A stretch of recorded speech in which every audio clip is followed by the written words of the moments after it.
right, so this is our last skill for evaluating angles, and I saved the easiest for last. So the point -4, 3 lies on the terminal arm of an angle theta in standard position. What's the exact value of each trig ratio? All right, so it's very easy to find the trig ratios whether you're on the unit circle or somewhere else on the coordinate plane, just by remembering which sides you use for each of the trig values. But our first step before we do anything is to graph the point, which is easy enough, right? -4, 3. And we can create a triangle out of this, right? And so step 2, create triangle. Okay, just go straight down to the x-axis, straight to the origin. Theta is always next to the origin, right? And this is always a right angle. So the vertical, this is supposed to be straight to the x-axis. It's being as straight as it can be. There we go. It's a little bit more like a right angle. All right, so the x value, remember, is our adjacent side. So -4 here is the adjacent side. The y value is the opposite side, so 3 is the opposite side, and we can see that in relation to theta. And then we need our hypotenuse, right? So we can use Pythagorean theorem.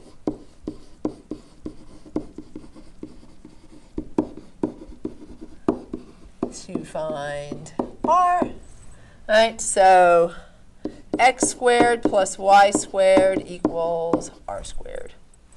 Right, so we have 3 squared plus, well, it doesn't really make a difference. It'll be the same answer. Doesn't matter what order I add them in, but x is -4. -4 squared plus 3 squared equals r squared. That's 16 plus 9 equals r squared, which is 25. And you might recognize that this is a Pythagorean triple, and if you do, that's fine. You can just use that fact.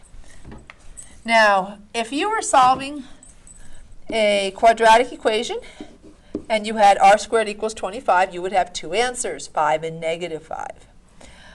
But because this is the side of a triangle, we need the positive value only.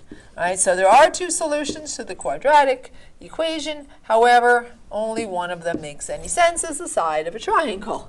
So there we go. We have all of our sides. This is the hypotenuse. All right, and so now we can go ahead and find all of our trig ratios. All right, so step 4 is find ratios. And that's our last step. So we're going to find all 6 here. It won't take us hardly any time. Sine theta is, remember, you always have to take a sine of an angle, and our angle is theta. And we could solve for it if we wanted to, but we're not going to. All right, so sine theta, maybe we should. Maybe we'll do it as a bonus. Let's see how long this takes us. Sine theta equals 3 over 5. Notice second quadrant. Sine is positive. Cosine theta, oh, you know what? Sorry. Let me write down which sides we're using just to remind ourselves.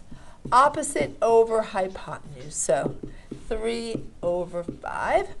Cosine theta is adjacent over hypotenuse, so that would be -4 over 5. Cosine is negative in the second quadrant. Tangent is opposite over adjacent, so that is 3 over -4. Cosecant is the reciprocal of sine, so hypotenuse over opposite, or 5/3. Secant is the reciprocal of cosine, so hypotenuse over adjacent, or 5 over -4.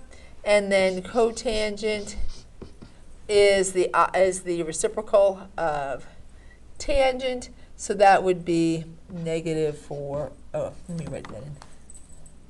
Sorry. Adjacent, come on. Adjacent over opposite, So that is negative 4 over 3. And there we go. All right? So generally, we won't be solving for just a single answer in a triangle unless it's not on the coordinate plane. All right? But if we wanted to find out what that measure was, all right, we could find out what that measure was using our reference angles. All right? So,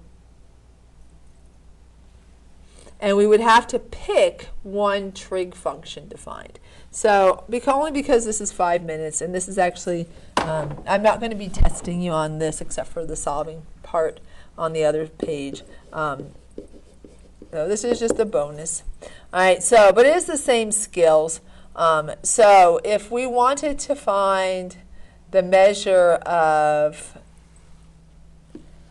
theta, we would make it look the same size. We could find the measure of theta over here, right? Because the answer the calculator gives us is going to be for angles less than 90 degrees, right? So those two angles are identical, except one is in the first quadrant and the other one is in the second quadrant. Right, and so I could use, if I wanted to, so this is 3, negative 4, and 5. I could use any of the trig ratios. I'd get the same answer, although it really doesn't make much sense to use the reciprocal ones. But anyway, if I wanted to find out what that angle was, right, so then I could use sine. Right, so sine theta is 3, why did I put a negative there? That's positive. Sine theta is 3/5. So notice that's the only thing that changes when we're on the coordinate plane is the signs of values. All right, so, but sine is these are all positive, and so all our trig functions are positive in the first quadrant. Sine theta is 3/5, right, opposite over hypotenuse. We could take the arc sine of both sides. This is not a special right triangle. All right, so the values are a Pythagorean triple, and that they're all integers, but it's not a Pythagorean, it's not a special right triangle. This isn't going to be a really, really pretty answer. We'll do this in degrees too. So arc sine and sine cancel, so we have theta equals, and then we have the arc sine of 3/5, which we'll use a calculator for. So a nice little tie back to the last skill. Oh, I don't know why this opened up at all. I don't have the internet on this, so I don't know why it ever tries. I just want that. All right, so 3 divided by 5 equals, right? And then since I have the ratio, I want the angle, I'm going to use arc sine. So 36 let's just call it, let's just round it to 2 decimal places, 36.87 degrees, because that's a lot of 8s and 9s. 36.87 degrees. All right. Now that is not the measure of the angle in the second quadrant. It is the measure of the angle in the first quadrant. All right. So this angle here is 36.87 degrees. If we want to find the measure of that angle, right? So on the coordinate plane, right, we measure angles from the x-axis, right? So this right here, these are both reference angles. So my arrow is pointing to a reference angle.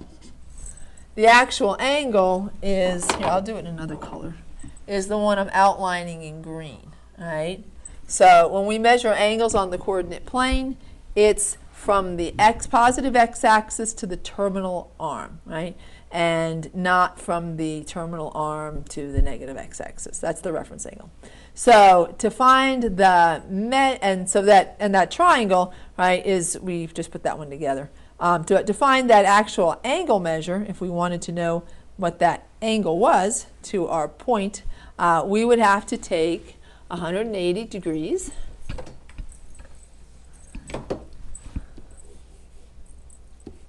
so this is, I need a better name for it. Here, you know what? Let's put a little hash mark there to say that's the reference angle. The principal angle is going to be 180 degrees minus that reference angle. So that's 180 minus 36.87, which would be 143.13. Right? So that's just a little bonus. But the skill that you'll need to do is the 1 through 4 here. So this was a bonus, and it's just to kind of tie back to finding angle measures that we did in the last series of videos, which are a little bit trickier. Right? And that's the end of this video. So thanks for watching. Bye for now.